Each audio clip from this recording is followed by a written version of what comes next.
Hi there, I'm Alex D. Long time no see, I guess.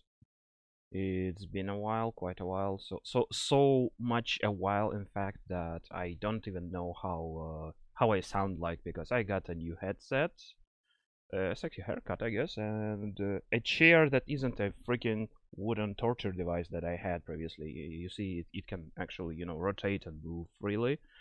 That's awesome. That's much better than the static wooden chair I had, and it probably has something to do with my current condition. It's like I have some sort of nerve like stuck between the bones or whatever, and it causes severe pain in certain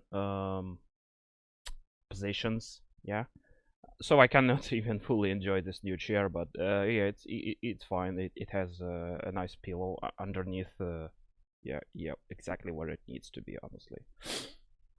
Okay, so what I've been doing for like I haven't uploaded anything for, let's see, yeah, half a year so far, and yeah, incidentally, it's when I got myself a job actually. So, when you're jobless, it's much easier to spend most of your time on your hobbies, like compiling things.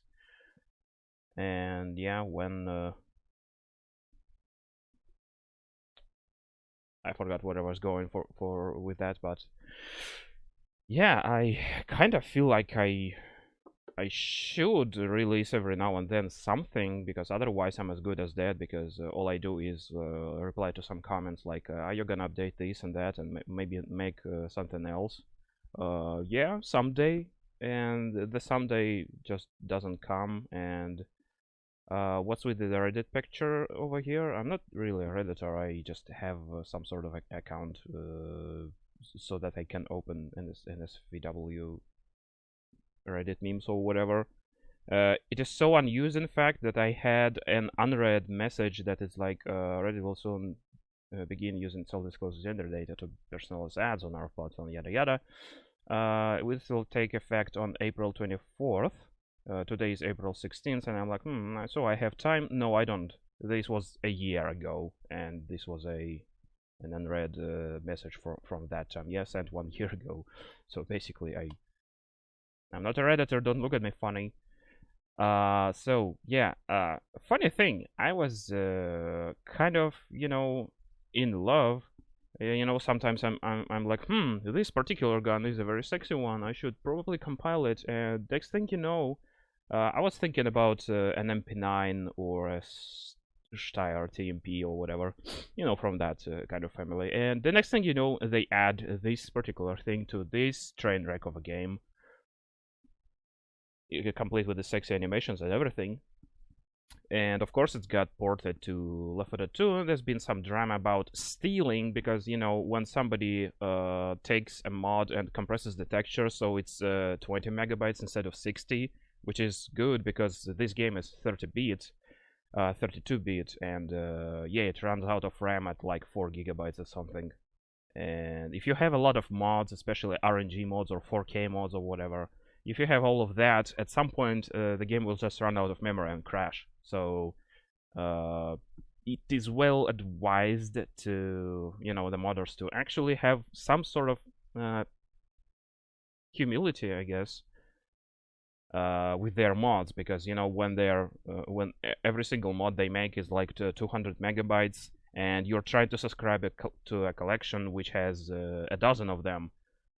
Yeah, you're basically not allowed to subscribe to anything else, because otherwise you'll just go kaboom. Yeah, I tried subscribing to a whole collection of Modern Warfare 19 weapons back in the day, and I couldn't really make it far with that collection, because especially with the melee weapons, if I have everything, it just crashes at some point because it's too much for this old game.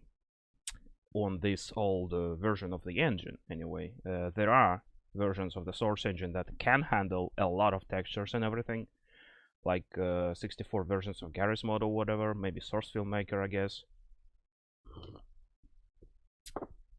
Anyway, I digress. The thing is, people started attacking the guy who stole the mod, but he didn't ultimately.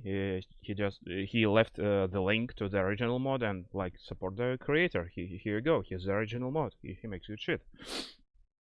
But people have been ultimately racist in the comments because you know when someone Chinese steals a mod, it's like you can prove anything and it's Chinese law, so you can steal whatever the fuck you want, and they don't really have something called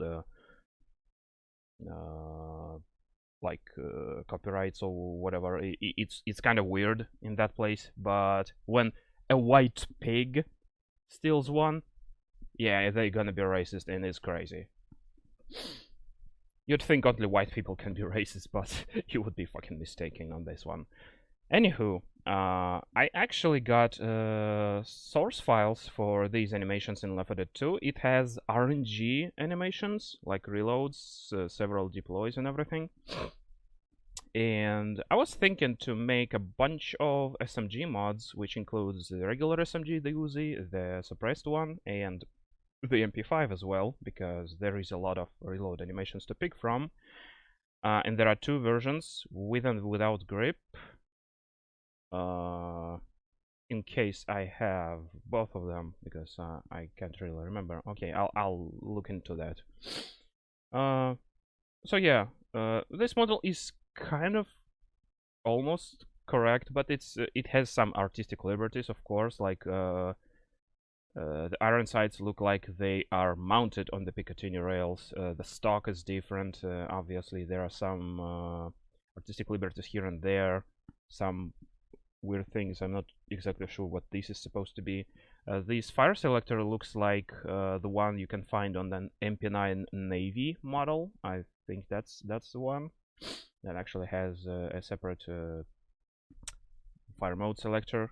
From what I understand, the normal MP9 has a two-stage trigger. If you just pull it slightly, it's gonna make a semi-automatic fire, and if you pull it all the way back, it's gonna fire fully automatic or something. Maybe I'm mistaken, but yeah, I'm not checking that. Anyway, yeah, Payday 2 models, of course, because of course, Payday 2 has a lot of submachine guns to pick from. I was thinking about the MP7 as well on some Modern Warfare series animations, and by Modern Warfare series I mean new Modern Warfare series, even though I haven't forgotten the old Modern Warfares, but yeah, everyone seems to be hell-bent on making everything on these Modern Warfare animations, and they're actually great. Some people might think like, oh, every other model is now using these animations, so it sucks. Yeah, they are a contrarian, and everything that is too popular, of course, it's terrible, and only idiots like that.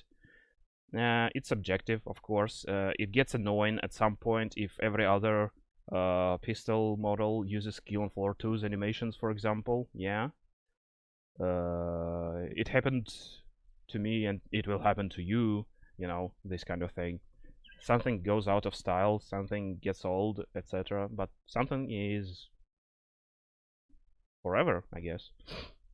Well, we'll see about that. We'll see about that particular thing. Anyway, yeah, I'm gonna talk a while about myself, I guess, what I've been doing with my life and everything, and then go on to, well, I'm not gonna do much that you haven't seen yet, like converting textures from Payday to compiling models. Well, maybe I'll show you how different it is to compile a regular SMG versus the MP5, which has a different order of animations and everything.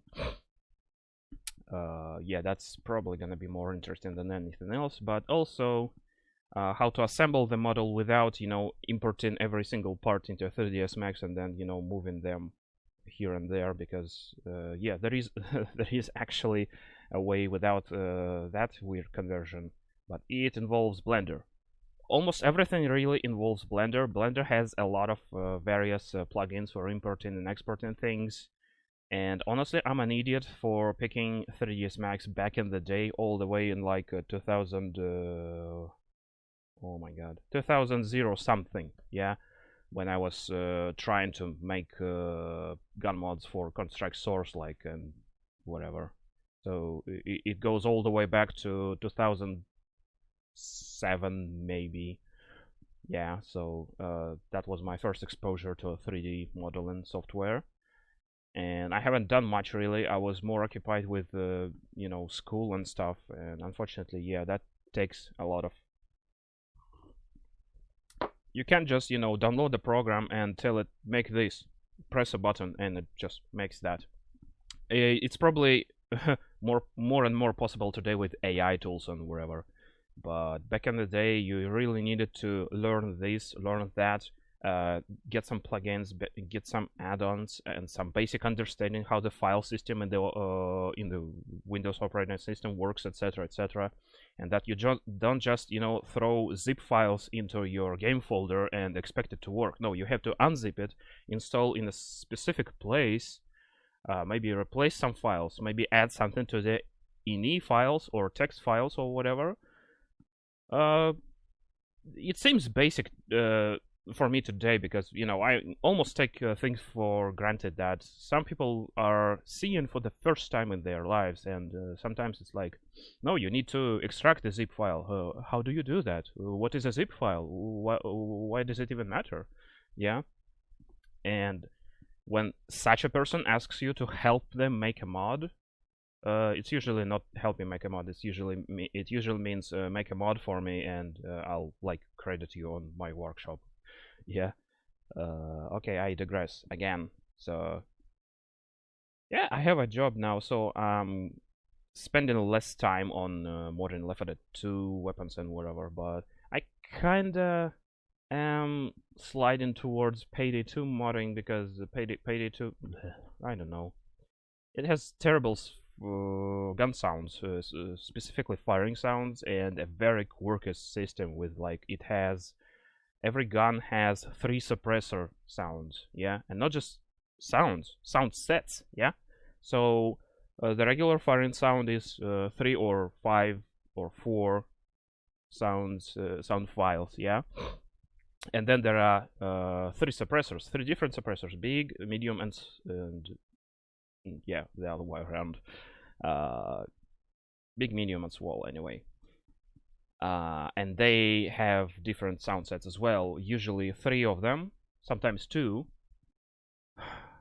And it also has third-person sounds, different. So they're not stereo sounds, yeah, that sound slightly different in left and right, okay. They have one channel that sounds exactly the same in both ears. Less quality and sometimes very different from the regular first-person sound effect. And there are a lot of weird quirks, like sometimes the guns switch sound banks, sometimes it randomizes things. Ooh, it's hard to explain, but the more you work with it, the more it starts to make sense, but in the end it's just a giant mess, yeah. And that's just the sounds. Yeah, Payday 2 is more than willing to accept custom weapons, unlike L4D2. Well, but that game also crashes like a motherfucker, so it's really scary to start modding something more serious than just sound mods, yeah. So I've been doing that, sound mods, and maybe something else, like I replaced some textures, I tried to code stuff, like make custom attachments and whatever for existing weapons, maybe change their stats a bit, etc., but nothing serious so far, just mostly the sounds. I'm mostly the sound guy on Payday 2 Workshop. Besides that, yeah, I have a job now, which is very similar to the one I had previously. As in, we're still, in the business of selling airsoft guns and whatever. This one has a decocker, for fuck's sake. That's just great. That's just amazing. And I finally know what a green gas is. I've been using mostly the CO2 cartridges for air guns. Yeah, and this one is on green gas, and it feels much simpler. Yeah, you just kind of fuel it up like a gas lighter or something, and just forget about it, because you have to remove the CO2 cartridges from your gun when they're not firing. Otherwise, they're gonna just kind of ruin it. I'm not gonna explain this much further than that. But in addition to that, I also got myself my first large gun, I guess, a freaking M4. It's an AEG, so it's electric. Yeah, there is a battery hiding in this current stock, and I also got it a holographic sight, which is marketed as a red dot sight, but it's not really a red dot. It has, you know, the correct reticle for a neotech. The grip pod is great because yeah, you can just stabilize it on whatever, and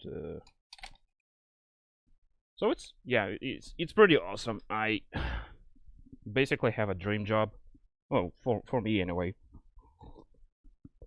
Unfortunately, with my ass, I don't really get to enjoy it much. I mean, I probably would be very into airsoft and whatnot if I could actually move without pain. Not in my condition. No, not in my condition, unfortunately. So, anyway, yeah, I'm gonna cut the video here because I couldn't find how to disable the webcam without stopping the video. So I'm gonna just edit both videos or however many I make into this adventure at a later point. So yeah, here's that.